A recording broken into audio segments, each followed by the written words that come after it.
All right, it's time for festival news from around the world, Jared. I don't know if it's very festive or around the world. I guess this would be around the world.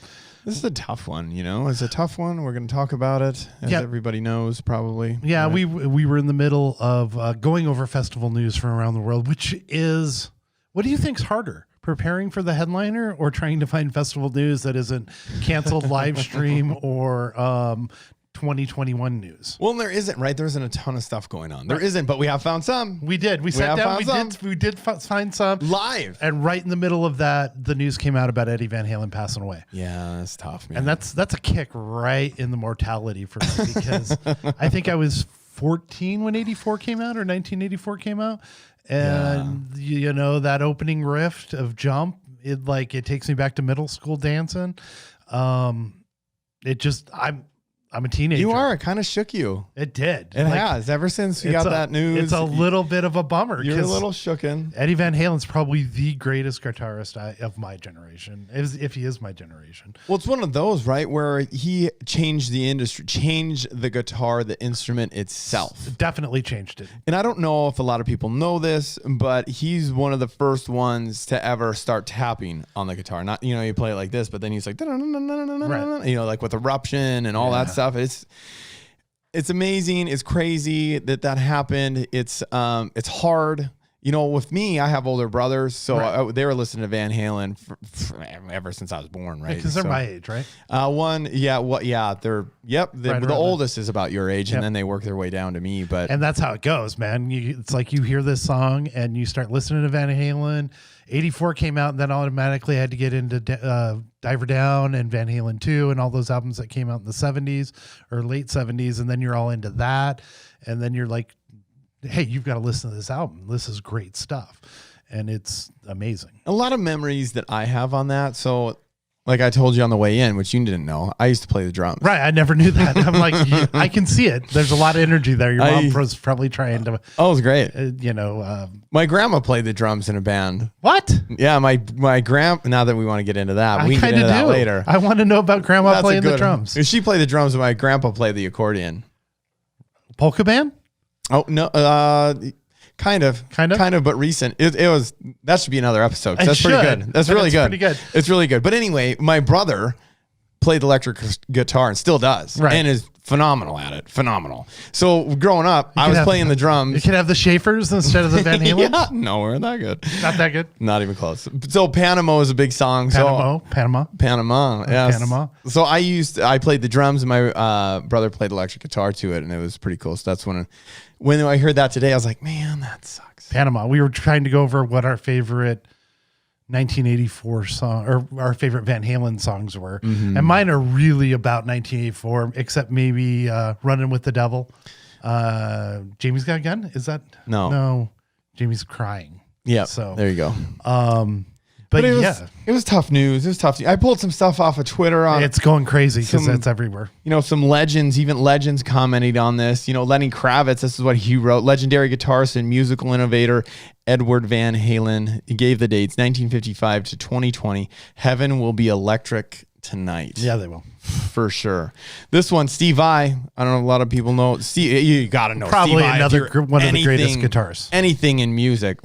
Probably close to Eddie Van Halen, if not the same. But here's what Steve said. Feeling deep sadness and overwhelming appreciation. The appreciation and love for him is bigger, though. Let's take a minute and try to imagine our world if he never showed up. It's unthinkable. It is. Like, honestly, if there was no Jump, there was no 84. I even remember when Van Halen split and David Lee Roth left, and it was kind of like a divorce in the family. And which side are you going to choose? And I remember getting OU812, sitting in my bedroom in the basement, looking at that album going, am I going to like this? Do I want to like this? Is it something I should like? I like old Van Halen, not new Van Halen, but part of me loves Hagar. Can't Drive 55. I loved that video growing up. And so it was a rough time. And, trying to accept that and what Van Halen's come and David Lee Roth has come back. I'm going to be interested to see what happens after this and what sort of tribute shows in the Corona world or in the COVID world happen after it. But it was amazing. I'm more on the end of how he changed how to play the guitar. It's a whole nother way. The influence that he's had on people since he has, been here, and the way he played the guitar and the innovation and how fast, man, he's just fast and flying and everything. That's where the difference is for me, because that's what Steve I was saying. He's like, if he had never been here, he probably never would have influenced Steve, right? Would have spawned all of those artists that have followed him or tried to be him. So here's another one from Paul Stanley. If you don't know, that's the lead singer of Kiss. Ooh. He goes, "Oh no, speechless, a trailblazer and someone who always gave everything to his music, a good soul. I remember first seeing him playing at the Starwood in 1976, and he was Eddie Van Halen." Yeah. How about that? 1976. That was Paul Stanley. That's amazing. It's kind of almost speechless. You know what I mean? Rough. Ozzy Osbourne, Eddie Van Halen was one of the nicest guys I ever worked with, and we shared so many laughs together. His influence on music, and especially the guitar, has been immeasurable. He was an absolute legend. Eddie, I'll see you on the other side, my friend. Love, Ozzy. How is Ozzy still rolling around and Eddie's not? That's crazy. Did you ever get a chance to see Van Halen live? No, and that's one that I desperately would have loved to see. It's one of those bucket list things that never happened, and deeply regret it still to this day. So no, I did not, and I bet, did you? I don't remember if you said you did. I saw him didn't. once, 88. I think it's the Monsters of Rock in Denver, Mile High maybe. Phenomenal. Gosh, who was on that? Van Halen, Metallica, Dokken. You ever listen to Dokken? Oh yeah. In My Dreams. Dokken lives here. Really? Yeah, he lives here. I didn't know that. Yeah. Dokken. I did. I said that right away when we were going to do this. I'm like, hey, Dokken lives here. We could get him on. That'd be great. That'd be awesome. Get him in studio. I could just fanboy out about all my breakups with, in high school and in my dream songs. Then maybe we shouldn't get him here. It's like, and then who else? Kingdom Come, maybe, if I remember right. But it's one of the last shows I saw before I moved down here. That and NXS in Denver, and it was a big arena show and pretty epic because you got Metallica, you've got Van Halen, and it's OU81 too.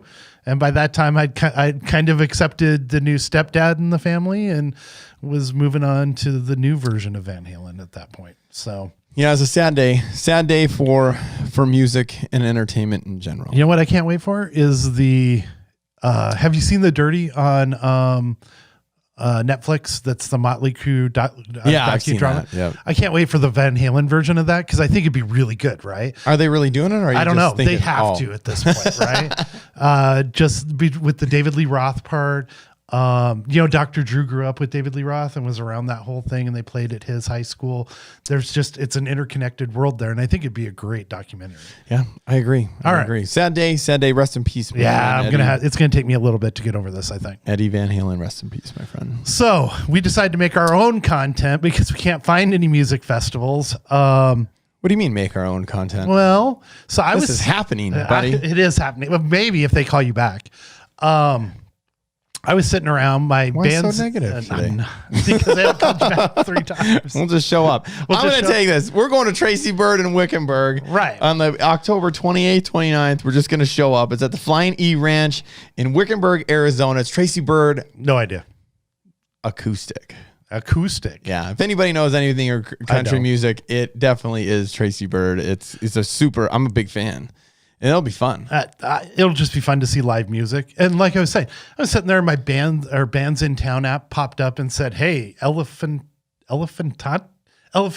is playing this weekend or next weekend live. Do you want to go? And I immediately texted you and I'm like, hey, I don't know. Do you want to go see this band? I don't know what they play. Nobody knows. I don't know what type of music it is. I've never heard them, but it's live music. What do you say? And I've got one better. Let's go see Tracy Bird. And at least one of us knew that. Yeah, you do it, and I'm in. Like I'll go listen to it because it'll be live music. It's a change, right? Well, and I'll give you this. You're right. I've called 3 times. They say call for tickets. You can't buy them online or anything like that. I've heard it advertised a ton on the radio here with the traditional country radio station. Is that just because they're just swamped with people that want to go see live music? Maybe it's sold out. So we're gonna go if we can get a hold of the tickets. We're going anyway. We're just gonna show up. We're just gonna pull a Luke Schaefer and show up and walk in. Well, it'll be like, hey, this is Luke and Jared from the Fest Podcast. We want to interview you. And I called you 4 times. And I called you maybe Tracy Bird should be our next interview. So if you're at the Flying E Ranch, please call us. Call us back because we're coming. Luke Schaefer back. I mean, we want to buy the tickets too, so it's not like it's not like we're trying to. No, we're in. We want to go spend the money and hang out. We're not looking for comps. We're just looking to come in and check it out. So that's at the end of the month. So that's at the end of the month. That'll be fun. We'll keep you guys updated for that. Yeah, see if they call us back next week. ND Country Fest 2021 is coming back stronger and better than ever with Brantley Gilbert, Dustin Lynch,